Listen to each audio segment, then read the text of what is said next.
Hola, hola, gracia y paz a vosotros, estimados amigos y hermanos de las redes sociales. Particularmente saludo a los hermanos de la plataforma Pan del Cielo, un saludo a los hermanos de Costa Rica y toda América Central, etcétera.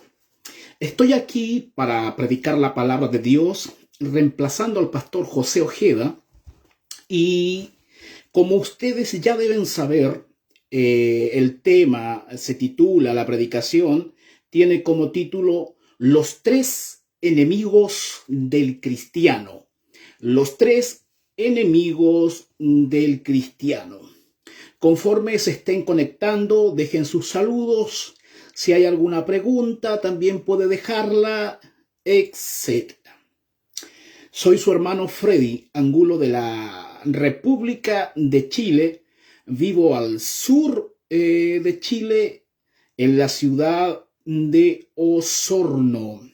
Pero hoy me encuentro en los alrededores de la ciudad de Yanquihue, una ciudad que queda un poco más al sur de Osorno, y estoy en la casa del pastor José, en su oficina, y vamos a predicar la palabra de Dios, la eterna, la inerrante, la infalible, los oráculos del Señor.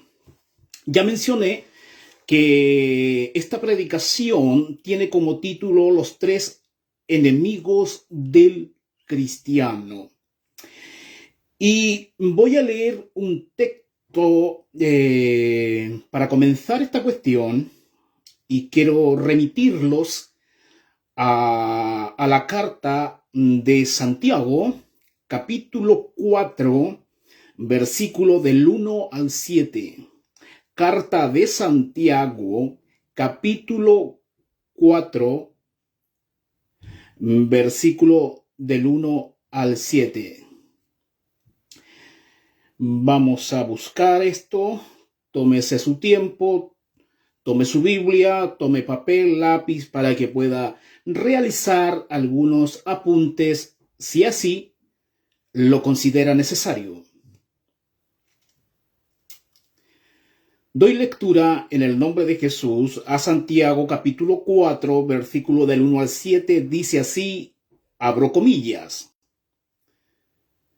¿De dónde vienen las guerras y los pleitos entre vosotros? ¿No es de vuestras pasiones, las cuales combaten en vuestros miembros? ¿Codiciáis y no tenéis? ¿Matáis y ardéis de envidia?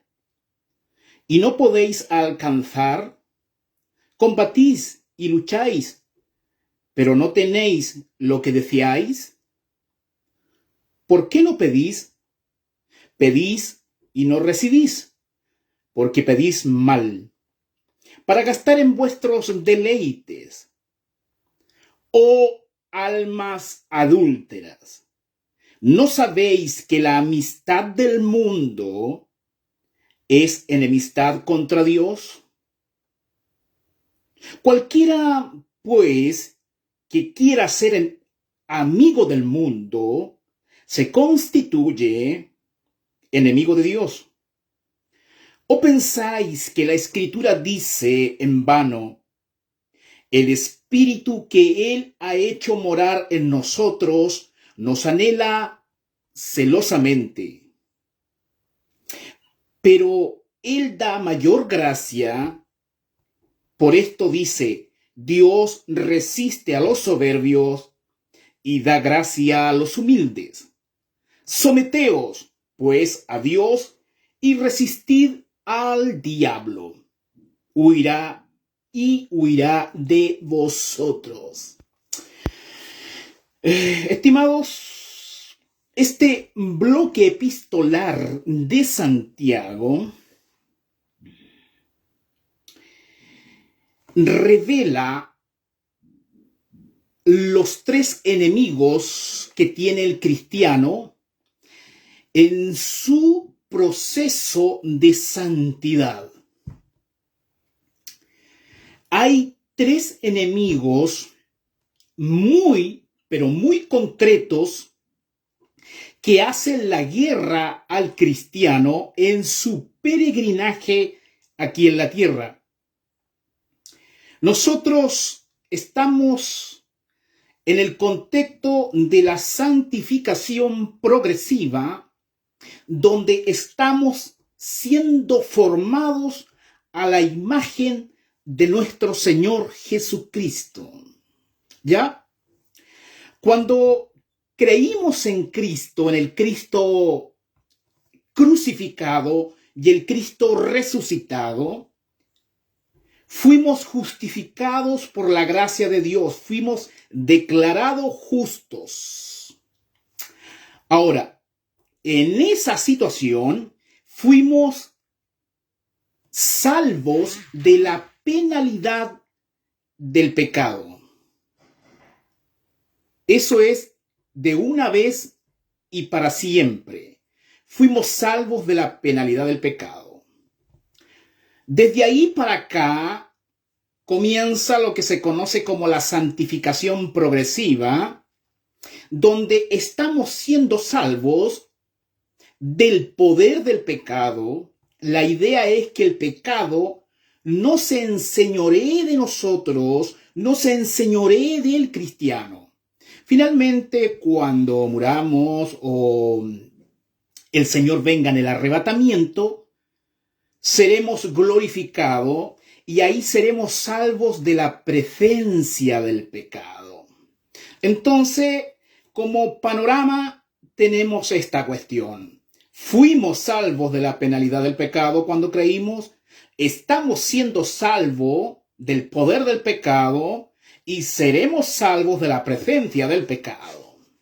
Bien, esto nos sirve para tener una panorámica, una plataforma a lo que he de exponer el día de hoy. Las naciones, cuando entran en conflictos bélicos, cuando hay diferentes estrategias geopolíticas y comienza uno a escuchar ciertos rumores de guerra o el conflicto entre Rusia, por ejemplo, que está más cercano de nuestra contingencia, ¿cierto? Uno podría preguntarse cuáles son las estrategias que los diferentes ejércitos de las naciones aplican en el ejercicio del arte de la guerra. Hay tres ámbitos en los cuales se combate. Se combate por tierra, se combate por aire y se combate por mar. Esos son los tres frentes que cada nación que entra en un conflicto tiene que luchar. Hay tres frentes: guerra por tierra, guerra por aire y guerra por el mar. Entonces, así como las naciones, cuando entran en guerra y tienen que desarrollar las diferentes batallas en estos tres ámbitos, tierra, aire y mar, así también el cristiano, al estar siendo salvo del poder del pecado, también tiene tres frentes en los cuales tiene que luchar para ganar la batalla. Entra en una guerra espiritual sin tregua y hay tres frentes. De ahí el título de este sermón: los tres enemigos del cristiano. Y estos tres enemigos son la carne, el mundo y el diablo propiamente tal. Repito, la carne, el mundo y el diablo. En este estudio, uno de los propósitos es que entendamos cómo el cristiano es atacado por estas tres puertas, por estos tres enemigos. Ahora, estos tres enemigos se solapan, conspiran contra la santidad del cristiano, conspiran contra el creyente. Y en el texto que yo acabo de leer, Santiago capítulo 4, versículo 7, se encuentran estos tres enemigos. Por ejemplo, cuando al comienzo dice, ¿de dónde vienen las guerras, los pleitos entre vosotros? ¿No es de vuestras pasiones? Ahí cuando habla de nuestras pasiones, está hablando de la carne. Ahí está nuestro primer enemigo.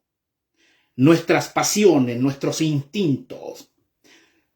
Las cuales, dice Santiago, combaten en vuestros miembros, etcétera, etcétera. Más abajo dice, ¿no sabéis que la amistad del mundo es enemistad contra Dios? Ahí está nuestro segundo enemigo, el mundo. Vamos a ver qué significa esta cuestión, ¿cierto? Tenemos la carne, el mundo, y si seguimos leyendo al final de este bloque epistolar, dice, someteos pues a Dios y resistid al diablo y huirá de vosotros. Ahí está nuestro tercer enemigo. Entonces tenemos la carne, el mundo y el diablo. Tres enemigos que conspiran contra la obra de Dios en el sentido de la santificación. Estos tres enemigos no quieren que usted se santifique. No quieren que usted progrese en santidad. Y estos tres enemigos, en común acuerdo, quieren que usted esté sometido al pecado y que la imagen de Cristo no sea formada en ustedes, estimados amigos y hermanos. Dicho eso, pasamos a nuestro primer punto, que es la carne como enemigo. La carne como el enemigo. ¿Qué es la carne? Aquí cabe esa pregunta pedagógica. ¿Qué es la carne? Para comenzar hay que dejar claro que no es esta carne física. No. La carne es el principio de pecado que habita en nosotros. Es el principio de los instintos corruptos que toda naturaleza humana tiene. Es la corrupción que está en el hombre. Es la naturaleza caída que el hombre ha adquirido desde que Adán pecó para acá. Aún el creyente, si bien es cierto, recibe una nueva naturaleza, pero la vieja naturaleza, el viejo hombre, continúa ahí y continúa haciendo la guerra al cristiano para que éste no se santifique. De hecho, yo escribí algo recién, cuando venía en el bus, para acá, para la ciudad de Yanquihue, ¿cierto? Y quiero leerlo textualmente. Lo tengo en mi Facebook, por si acaso. Con respecto a la carne, y puse como título, mi traidor interno. Les leo, dice así. El traidor está dentro de mí. Ahí habita el insurrecto. Lucho con él todos los días. Es una guerra sin tregua. Él me odia a muerte. Es anticristo. Ama todo lo que sea contrario a Dios. Cuando sirvo a Dios, dentro de mí se ríe y se burla. A veces se hace pasar por amigo, pero es solo una estrategia para hacerme caer. Me dice que Satanás es el que me ofrece la verdadera libertad, que renuncia a Dios, pues según él, Dios es un tirano. Este traidor interior se llama mi carne. Interesante. Tenemos que cuidarnos de nosotros mismos. Hay alguien en nuestro interior que conspira contra mí, que desea todo lo que sea contrario a Dios. Hay algo satánico dentro de mí, hay algo satánico dentro del hombre, del creyente. Es la naturaleza caída. Hay que luchar contra ella en el poder de Dios, y esa naturaleza caída no debe reinar sobre el creyente. Por ejemplo, Romanos capítulo 7, versículo 14 y 18 dicen, Pablo dice, porque sabemos que la ley es espiritual, mas yo soy carnal, dice Pablo, vendido al pecado. En el 18 dice, y yo sé que en mí, esto es, en mi carne, no mora el bien. Porque el querer el bien está en mí, pero no el hacerlo. Pablo aquí está hablando de la carne, del principio de rebelión que habita en todo hombre. Este es uno de los enemigos del cristiano. Usted debe estar consciente de ello. Debemos vencerlo en oración, en el poder del Espíritu Santo, para no seguir sus directrices y para no seguir sus diseños. ¿Ya? Gálatas capítulo 5, versículo 19 y 21 dice, y manifiestas son las obras de la carne, que son adulterio, fornicación, inmundicia, laxivia, idolatría, hechicería, enemistades, pleitos, celos, ira, contiendas, disensiones, herejías, envidias, homicidios, borracheras, orgías y cosas semejantes a estas, acerca de las cuales os amonesto, como ya os lo he dicho antes, que los que practican tales cosas no heredarán el reino de Dios. Todas estas cosas que he enumerado acá, que he nombrado, son obras de la carne. Nosotros luchamos todos los días contra estos instintos y no debemos dejarnos gobernar por ello. No es fácil, es difícil, solo no podemos. Pero con la ayuda del Señor podemos salir adelante por su gracia gratuita. Gálatas capítulo 6, versículo 8 y 10 dice, porque el que siembra para la carne, voy a confirmar ese versículo, Gálatas capítulo 6, vamos a buscarlo acá, Gálatas capítulo 6, Gálatas 6, 8 es, dice así. Porque el que siembra para su carne, de la carne segará corrupción. Mas el que siembra para el Espíritu, del Espíritu segará vida eterna. Claro, y ahí viene el 10. Dice, así que, según tengamos oportunidad, hagamos bien a todos, y mayormente a los de la familia de la fe. Tenemos una guerra contra la carne, es una guerra sin tregua, estimados. Pero vamos a vencer, porque las puertas del infierno no prevalecerán contra la iglesia. Bien, pasemos, por razones de tiempo, pasemos a nuestro segundo punto, a ver nuestro segundo enemigo, el mundo como enemigo. ¿A qué se refiere la Biblia cuando revela que el mundo es un enemigo del cristiano? La palabra mundo tiene varias acepciones en la Biblia, pero en esta ocasión quiero que se entienda mundo como lo siguiente, del término cosmo, y en este caso la carne era sark, del griego sar, y mundo del griego cosmos. Pero ¿qué significa? ¿Cómo identificar a este enemigo?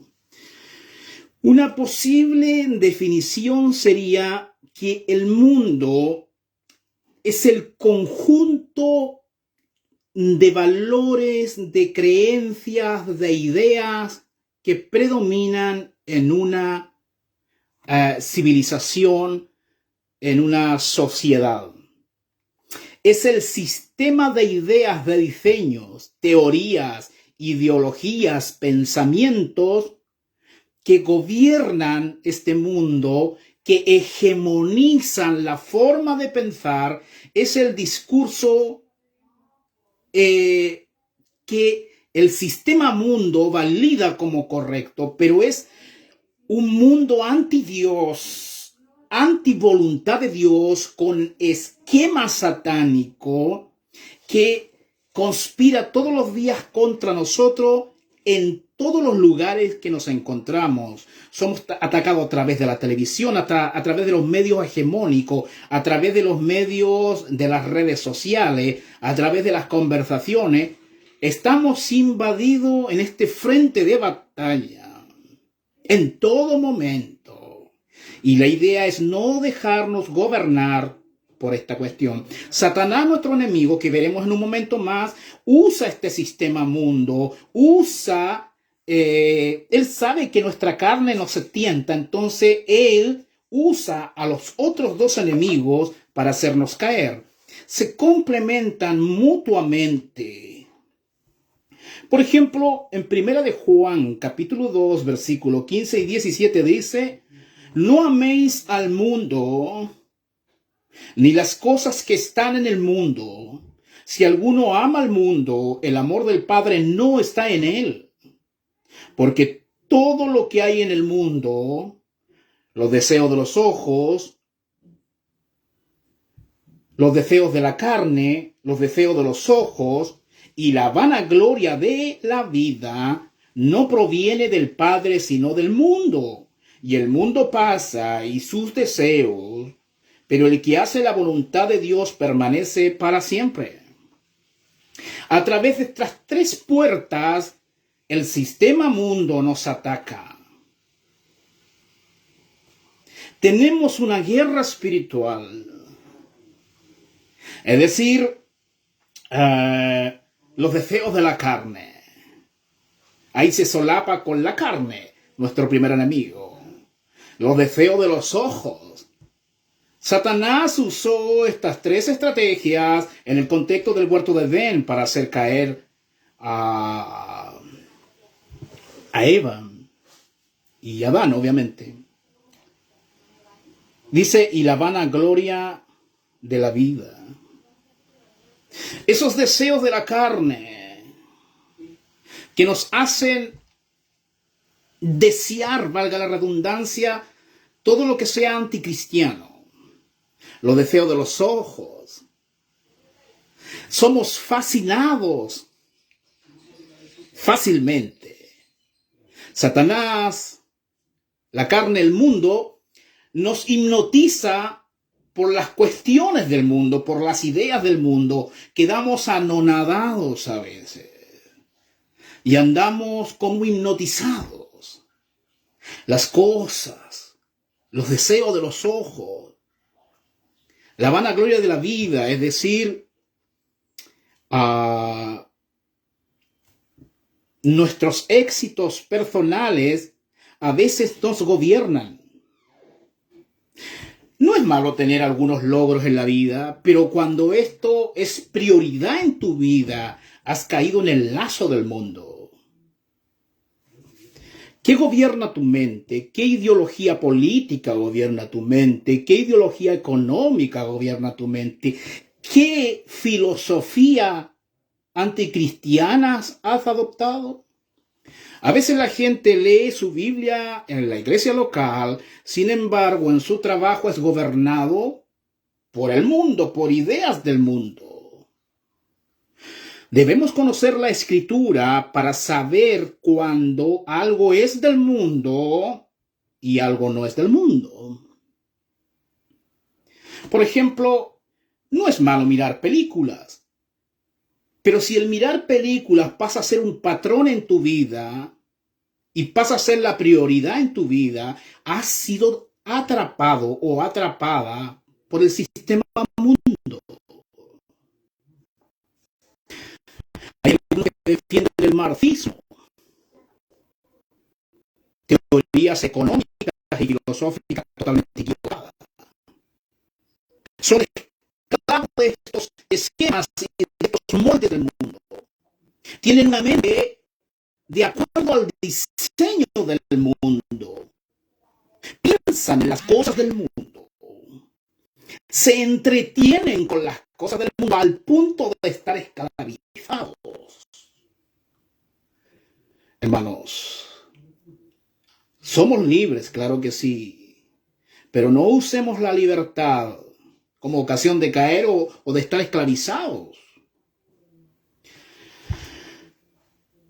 Cualquier cosa de la creación que la pongamos en primer lugar sobre nuestras vidas se convierte en un ídolo y por ende es una aberración, aun cuando per se en sí no sea incorrecta.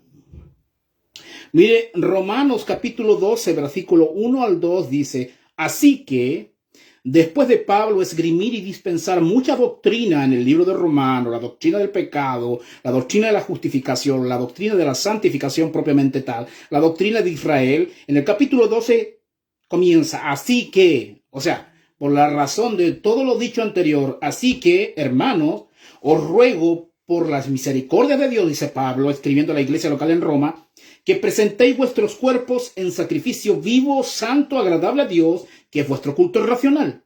Esta es la parte que quiero resaltar. Dice, no os conforméis, en otras palabras, no toméis la forma, no os conforméis a este siglo. Este siglo malo tiene un diseño, tiene una forma y promueve estos relatos, estos metarrelatos. Cuidados con los relatos y las grandes historias que el mundo te vende para que tú las compres. Dice, no os conforméis, no toméis la forma de este siglo, de los diseños de este siglo, sino transformaos por medio de la renovación de vuestro entendimiento, para que comprobéis cuál sea la buena voluntad de Dios, agradable y perfecta. ¿Cómo se puede combatir a este enemigo llamado mundo? Renovando nuestra mente con la palabra de Dios, porque la palabra de Dios dispensa los diseños de Dios. Nuestra mente debe estar gobernada por los diseños de Dios en todas las esferas de la vida y no por los diseños y moldes de este siglo malo, de este presente siglo malo. Es una guerra de diseños. El diseño de la palabra de Dios versus el diseño del mundo. Moldes, cómo piensas, cómo opinas, cómo conversas. ¿Qué es lo que te llama la atención? ¿El diseño de Dios o el diseño del mundo? ¿Vas a la iglesia solamente para calmar tu conciencia? Porque después de lunes a sábado vas a vivir de acuerdo a los diseños de este mundo. Si estás en esa condición, eso es peligroso. Nosotros debemos ir a la iglesia para adorar al Señor en el primer día de la semana y celebrar la resurrección de nuestro Señor Jesucristo, pero vivir los diseños de Dios en el poder de Dios y con la ayuda de Dios durante la semana, hermanos. Pero si haces esto, vas a chocar, va a haber una colisión contra el sistema mundo. Y es a esto que muchos le temen tener esa confrontación con el sistema mundo y huyen de la batalla y a veces en silencio están siendo esclavizados por el sistema mundo. No es la batalla cultural lo que te va a librar del sistema mundo, es la guerra espiritual. No os conforméis a este siglo, sino transformaos por medio de la renovación de vuestro entendimiento para que comprobéis cuál sea la buena voluntad de Dios, agradable y perfecta. Este sistema mundo fluye a través de la educación, a través de la cultura, a través de lo que se considera correcto en el ámbito público. Guerra de narrativas. El púlpito del mundo versus el púlpito de la Biblia. ¿Qué ideas están gobernando tu vida? En el ámbito de la crianza de los hijos, en el ámbito de la educación, en el ámbito de la familia, en todos los ámbitos. ¿Qué gobierna tu vida? Debemos aprender a discernir los diseños de este siglo y no dejarnos atrapar por ellos. Más allá del discurso, sino en la práctica. Con la ayuda del Señor podemos, al ser renovados en nuestra mente con los estudios bíblicos, con la palabra de Dios, con nuestra lectura devocional, con asistir a la iglesia y ser enseñados por los maestros que Dios levanta, por los pastores, etc. Hay mucho que decir al respecto, pero vamos a pasar al tercer enemigo, que es el diablo como enemigo, el diablo propiamente tal.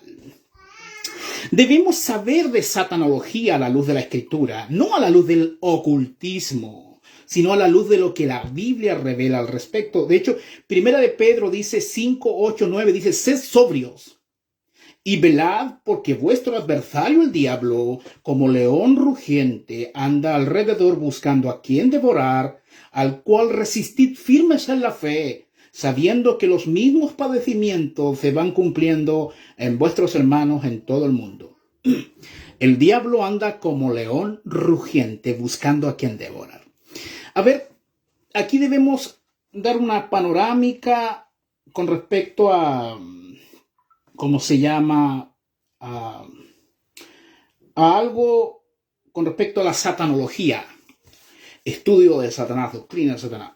Tenemos que entender, hermanos, que al menos Satanás ha tenido 6 moradas, que la Biblia revela de Génesis a Apocalipsis, que Satanás ha tenido 6 moradas cronológicamente hablando.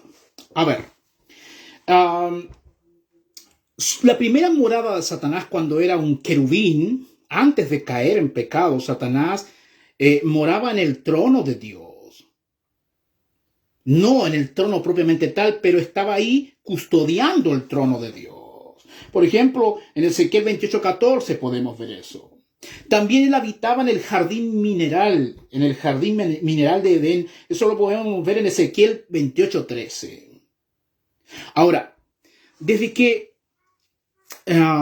Satanás cayó en pecado, la morada desde ahí hasta la mitad de la gran tribulación, su morada es los cielos atmosféricos. Actualmente Satanás tiene como morada los cielos atmosféricos. Eso el cristiano debe tenerlo claro porque debe conocer al enemigo.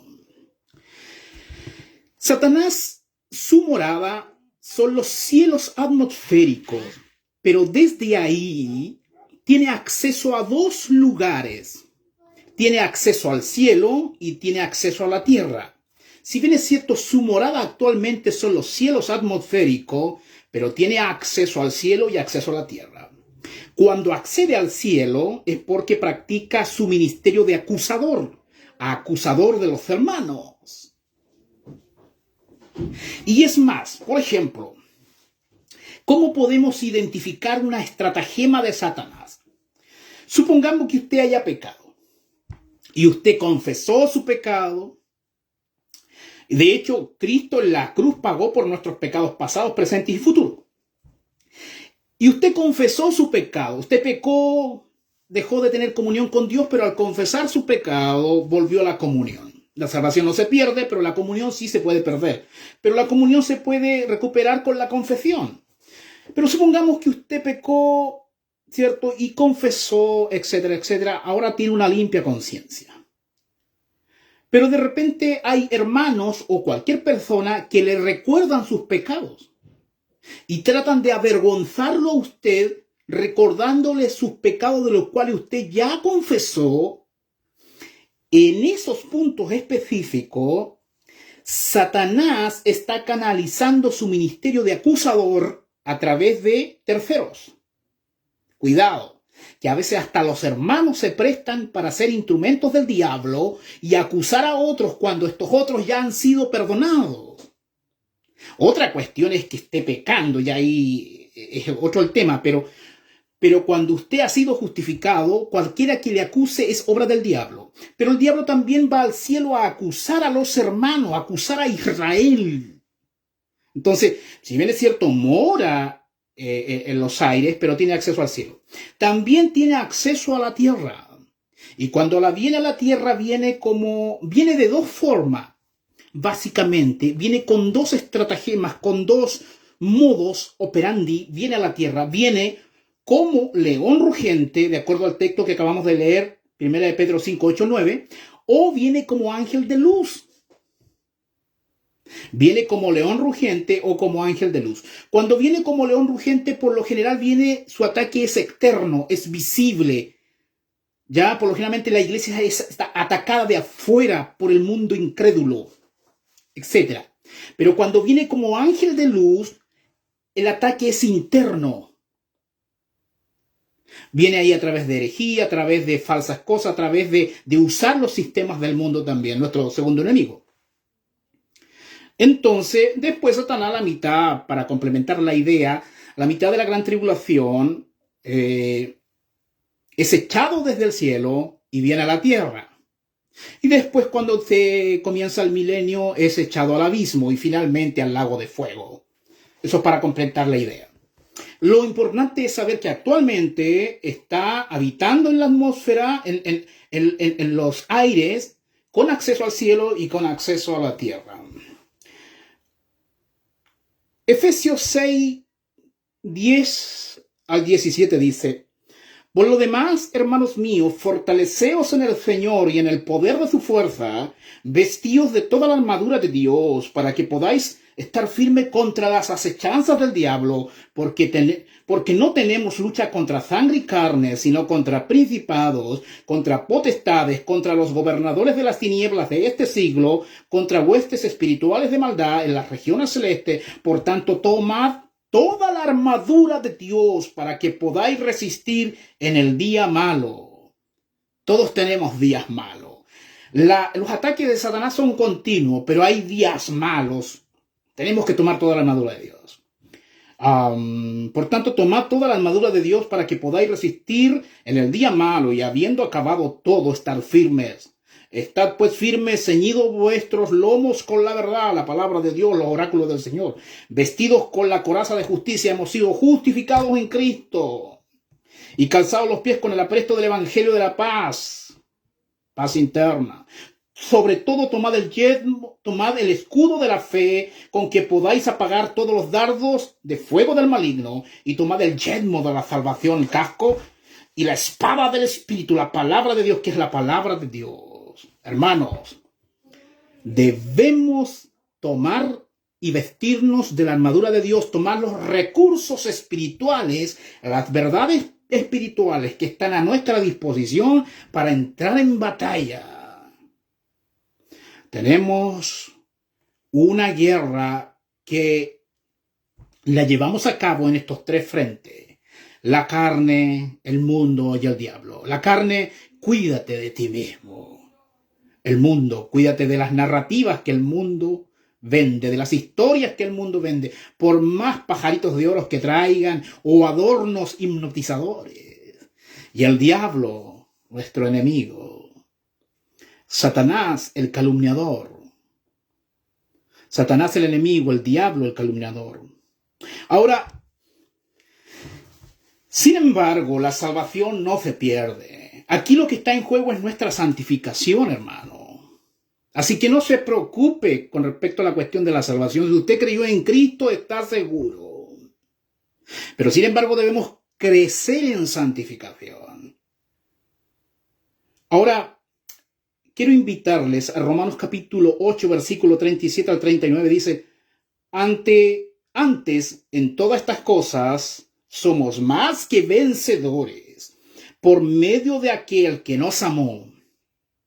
Por lo cual estoy seguro que ni la muerte, ni la vida, ni ángeles, ni principados, ni potestades, ni lo presente, ni lo porvenir, ni lo alto, ni lo profundo, ni ninguna otra cosa creada nos podrá separar del amor de Dios que es en Cristo Jesús, Señor nuestro.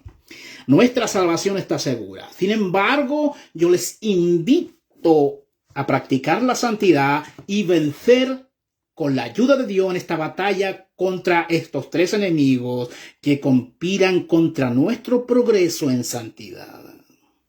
Pero no es una santidad que la buscamos bajo la lógica legalista. No. Es el Espíritu Santo que habita en nosotros y nos ayuda, hermano. Es una santidad que vivimos bajo la ley del Espíritu, bajo la ley de Cristo, no bajo la ley mosaica. Eso tiene que quedar muy claro. Bien, ya vamos a ir finalizando con esta exposición. Podríamos profundizar un poco más, pero yo creo que ha quedado clara la idea. Así que me despido de los hermanos y de todos aquellos que en diferido van a ver también esta exposición. Gracia